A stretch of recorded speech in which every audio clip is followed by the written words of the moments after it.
السلام علیکم گریڈ 5 یہ آپ کا اسلامیات کا لیکچر ہے۔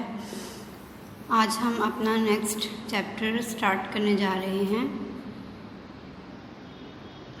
آپ پیج نمبر 42 پہ اپنی کتابیں کھولیں گے۔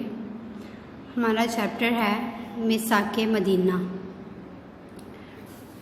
اسٹوڈنٹس، پچھلے چیپٹر میں ہم نے پڑھا کہ اللہ کے نبی اپنے صحابہ کرام کے ساتھ مکہ سے مدینہ ہجرت کر گئے تھے، کیونکہ مکہ میں مشرکین مکہ نے ان کا جینا محال کر دیا تھا۔ تو مدینہ میں جا کر یہودیوں کے قبیلے آباد تھے، تو اللہ کے نبی نے وہاں پہ جا کے یہودیوں کے قبیلوں کے درمیان اور مسلمانوں کے درمیان ایک معاہدہ لکھا تھا، جسے میثاق مدینہ کا نام دیا گیا۔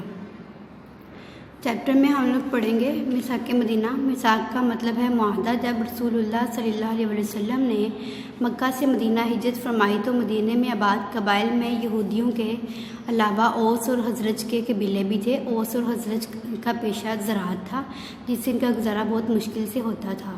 اس کے علاوہ یہ دونوں قبیلے آپس میں لڑتے رہتے تھے، جس کی وجہ سے مالی طور پر بہت کمزور تھے۔ یہودی تجارت پیشہ ہونے کی وجہ سے بہت مالدار تھے۔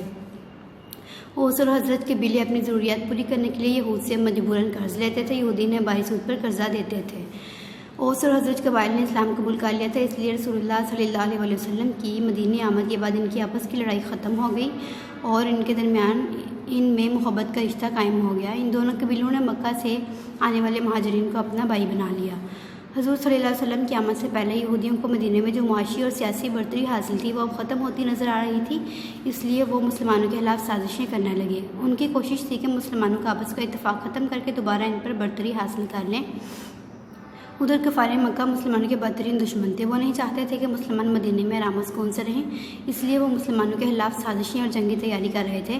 نبی کریم صلی اللہ علیہ وسلم نے تمام اندرونی اور بیرونی حالات کا جائزہ لیا اور آئندہ خطرات کا مقابلہ کرنے کے لیے مدینہ کے تمام گروہوں کے درمیان ایک معاہدہ طے فرمایا، جسے میثاق مدینہ کہا گیا۔ جس اسٹوڈنٹس اس ریڈنگ سے ہمیں پتہ چلا کہ اللہ کے نبی نے اسلام کو درپیش خطرات سے بچانے کے لیے یہودیوں کے ساتھ جو معاہدہ کیا تھا اسے میثاق مدینہ کہتے ہیں، تاکہ مشرکین مکہ سے بھی محفوظ رہا جا سکے اور مدینہ میں بھی یہودیوں کی منافقت سے محفوظ رہ کے اسلام کا کام آسانی سے کیا جا سکے۔ اب اس معاہدے کی کچھ شرائط تھیں۔ میثاق مدینہ کی شرائط، اس معاہدے کی اہم شرائط مندرجہ ذیل تھیں۔ نمبر 1، مسلمان اور یہودی دونوں کو مذہبی آزادی حاصل ہوگی، وہ ایک دوسرے کے مذہب میں مداخلت نہیں کریں گے۔ نمبر 2، جو طاقت اس معاہدے کے کسی فریق سے جنگ کرے گی اس کے خلاف سب تعاون کریں گے۔ نمبر 3، مسلمان اور یہودی آپس میں میل جول اور اچھا برتاؤ کریں گے۔ نمبر 4، مظلوم کی مدد کی جائے گی۔ نمبر 5، کوئی بھی فریق کفار مکہ کو پناہ نہیں دے گا۔ نمبر 6، جب تک جنگ جاری رہے گی یہودی بھی مسلمانوں کے ساتھ خرچ برداشت کریں گے۔ نمبر 7، اگر مدینہ پر حملہ ہوا تو دونوں فریق ایک دوسرے کا ساتھ دیں گے اور مل کر مدینہ کا دفاع کریں گے۔ اگر فریقین میں کوئی جھگڑا پیدا ہو جائے جس میں فساد کا اندیشہ ہو تو اس کا فیصلہ اللہ کے رسول صلی اللہ علیہ وسلم خود فرمائیں گے۔ تو یہ تھی شرائط جن کو یہودیوں کے ساتھ رکھا گیا۔ انہوں نے ان شرائط کو مان لیا، تو اس طرح مسلمانوں اور یہودیوں کے درمیان میثاق مدینہ کا معاہدہ طے فرمایا۔ بچوں، اس معاہدے کے کچھ اثرات تھے۔ رسول اللہ صلی اللہ علیہ وسلم کے زیر اثر قوموں اور قبیلوں کے درمیان یہ معاہدہ مذہبی، ملکی اور سیاسی لحاظ سے بڑا اہم ثابت ہوا۔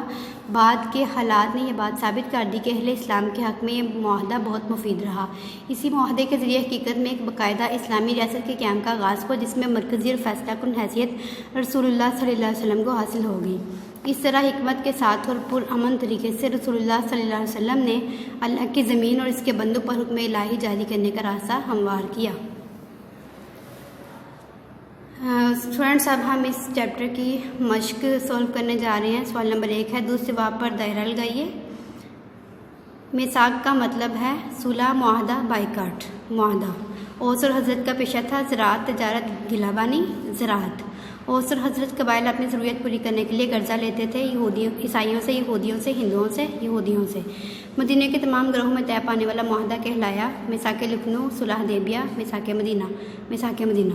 میثاق مدینہ کے مطابق تمام جھگڑوں کا فیصلہ کریں گے نبی کریم صلی اللہ علیہ وسلم، یہودی، مسلمان۔ اس کا آنسر ہے نبی اکرم صلی اللہ علیہ وسلم۔ ہماری مشق میں سوال نمبر 2 ہے، سوالات کے جواب لکھیے۔ پہلا سوال ہے حضور صلی اللہ علیہ وسلم کی آمد سے پہلے مدینہ میں کون سے قبائل آباد تھے؟ تو اس میں آپ لفظ کون سے کاٹ دیں۔ حضور صلی اللہ علیہ وسلم کی آمد سے پہلے مدینہ میں اوس اور حضرت قبائل آباد تھے۔ یہودیوں کو مدینہ میں کیوں معاشی اور سیاسی برتری حاصل تھی؟ اس کا جواب ہمیں صفحہ نمبر 42 پہ ملے گا۔ کیونکہ یہودی تجارت پیشہ ہونے کی وجہ سے بہت مالدار تھے۔ سوال نمبر 3، میثاق مدینہ سے کیا مراد ہے؟ اس کا جواب بھی ہمیں صفحہ نمبر 42 پہ ملے گا۔